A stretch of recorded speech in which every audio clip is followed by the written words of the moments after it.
Hello, আসসালামু আলাইকুম everyone. কি অবস্থা সবার? সবাই কেমন আছে? আজ ইফতারে বিরিয়ানি রান্না করছি। 2 দিন ভাজা পোড়া রান্না করার পর আজ ভাবলাম একটু ডিফারেন্ট কিছু করি।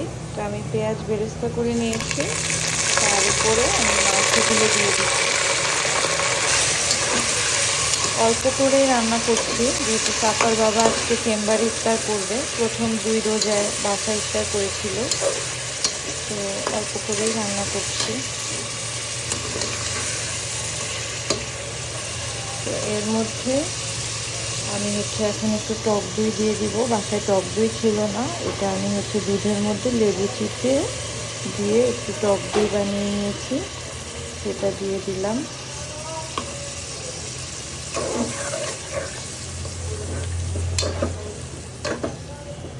রাঁধুনি বিরিয়ানি মশলা দিয়েই রান্না করছি, তো এটা আমি আগেই বের করে নিয়েছি। এখান থেকে অর্ধেক প্যাকেট মশলা আমি দিয়ে দিচ্ছি, ভালো করে নাড়া দিয়ে দিব।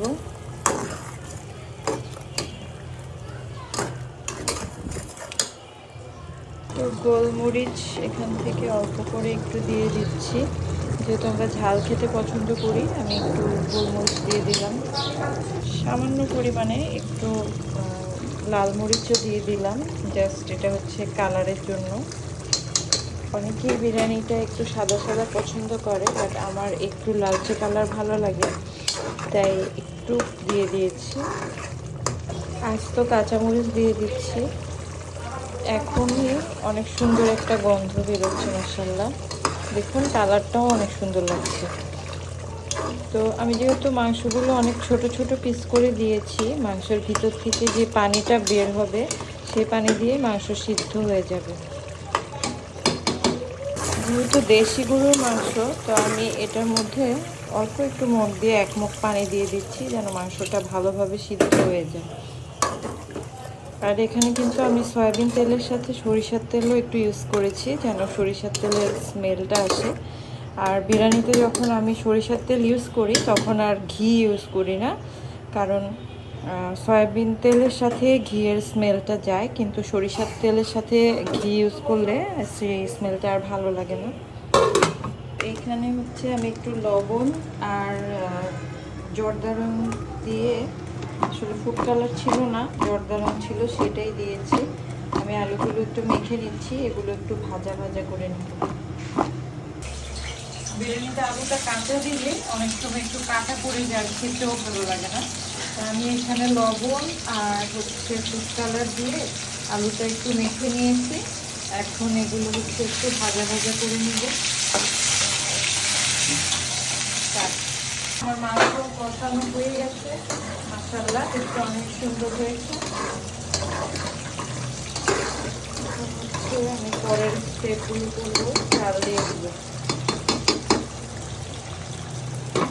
চালগুলো এখানে দিয়ে দিলাম। আমি আগেই চালগুলো ধুয়ে পানি ছড়িয়ে রেখেছিলাম। এবার চালটা সুন্দর করে নাড়া দিয়ে দিব। আমি অনেক সময় রাইসটা স্টিম করেও মিশাই, বাট আজকে এখানে স্টিম করব মাংসর সাথে।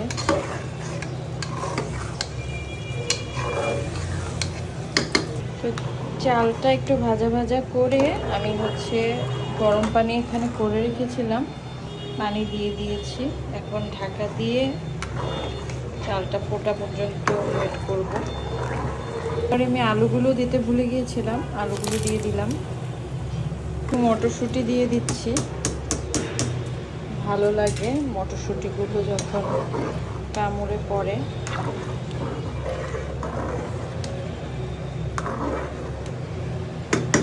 এখন এর মধ্যে কিছু আস্ত কাঁচামরিচ দিয়ে দিলাম। আমি কিন্তু আজকে আমার এই তেহেরি রান্নাতে কোনো প্রকারের বাদাম বাটা কিংবা কেওড়া জল, গোলাপ জল যাই বলেন ইউজ করিনি।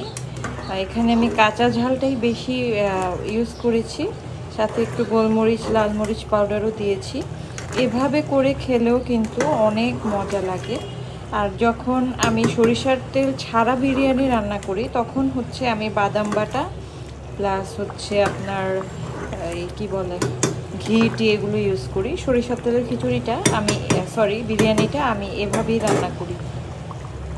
এদিকে আমার বিরিয়ানি রান্না শেষ, এখন এটা একটু দমে রেখে দিব, বাস হয়ে যাবে। আর আমি উপর থেকে আর কোনো বেরেস্তা ইউজ করিনি, কারণ সাফা পছন্দ করে না।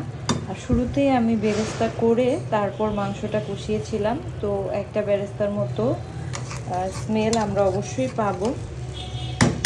তো এখন এই বিরিয়ানিটা ঢাকা দিয়ে আমি রেখে দিব আধা ঘন্টার মতো, দমে থাকবে।